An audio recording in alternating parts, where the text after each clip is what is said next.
Hi, I'm going to update my post. Not really talking a lot about the Hep C or what I'm dealing with there. It just it's just something that's been on my mind recently. I was watching it was either a news show or a magazine show or something. I'd say a few weeks ago when they were talking about PTSD and during the show they used the term cure, that after the treatment they were curing the PTSD, and I started wondering, well, is there really a cure for PTSD? A cure as in it not being an issue anymore.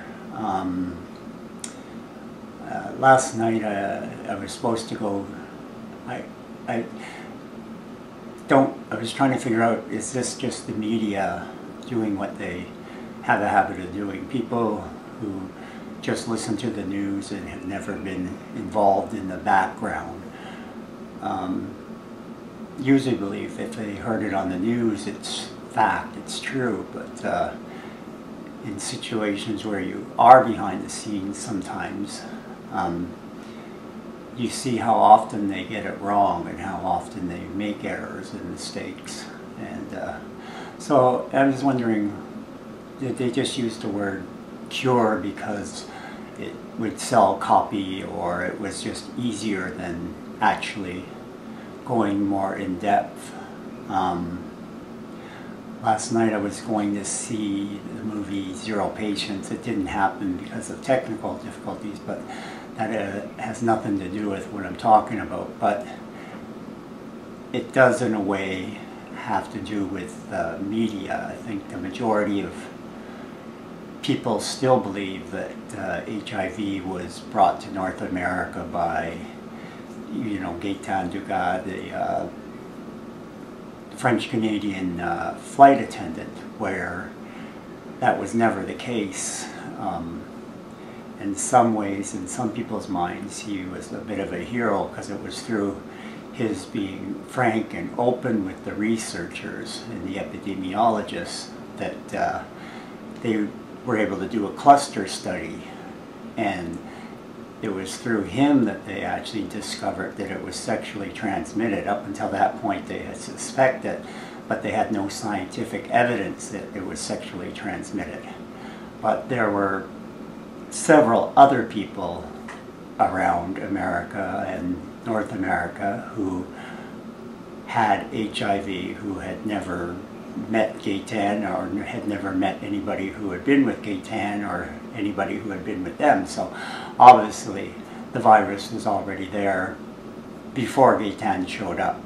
But I think the media, I guess they referred to him in the study as patient zero, just to show that, from this one person, the infection traveled through to this group of people. And in the study, he was just referred to as patient zero. Well, the media took that to mean, I guess, it was easier to do the research, to just say, well, he was the person who brought HIV to North America. And that's one of those myths that's still around today, and I think it was just because of laziness on the part of the media. So I'm watching this show and they mentioned about a cure for PTSD, so I really started wondering, well, is this just laziness again, or is there really a cure for PTSD? And I was thinking of my own situation, and I know I still have nightmares from time to time, and sometimes nightmares beget nightmares. So if I have a nightmare, I never know if I'm just going to have if I just had a rough night and I'm going to have a nightmare, or if that means I'm now going to have a week of nightmares, because that will happen sometimes. I'll have a nightmare and it will trigger a week-long event of a nightmare every night. Stories on the news get me on edge. The recent murder in Montreal with the exchange student who was killed by, I should have got his name, but I think it's Magnata. And I remember at the beginning of it, the police were saying, well, they had a suspect, but they were not releasing the name. So for those few days, as gruesome as the story was, I kept tuning in on the news, just waiting for them to finally say the name, so I would know if possibly somebody was out looking for me. And this happens a lot with any time I hear of a murder in Montreal. I'm kind of on edge until I actually get a name and I know that, you know, the threat's not there for me. I used to, and various stories on the news will also trigger my nightmares. I used to always think or say that I think that PTSD will be with me until either the day I die, which of course it will be gone then, or until the day my ex dies. And then the more I thought about it, the more I thought, well, even if he was to die before me, it still would not totally, you know, quote, cure my PTSD, because there's still the memory. The nightmares, I'm sure, would still happen even though he's not around. The memory of what happened would trigger the nightmares. So I don't know if perhaps in this documentary they were talking about when it has less control over people's lives. I know I am not looking over my shoulder as much, but I don't live in the same city anymore, so so that has eased up some of the looking over my shoulder all the time. But there's still those heart-stopping moments when I hear a story on the news. And, you know, affects me relationship-wise. I haven't wanted a relationship since. I am too actually afraid to get involved with anybody right now, and I don't know if, or, you know, I don't know when or if that will change. There's a lot of trust issues there, I guess, that interfere for me wanting to get involved with somebody. So I feel that there's really no technical, quote, cure.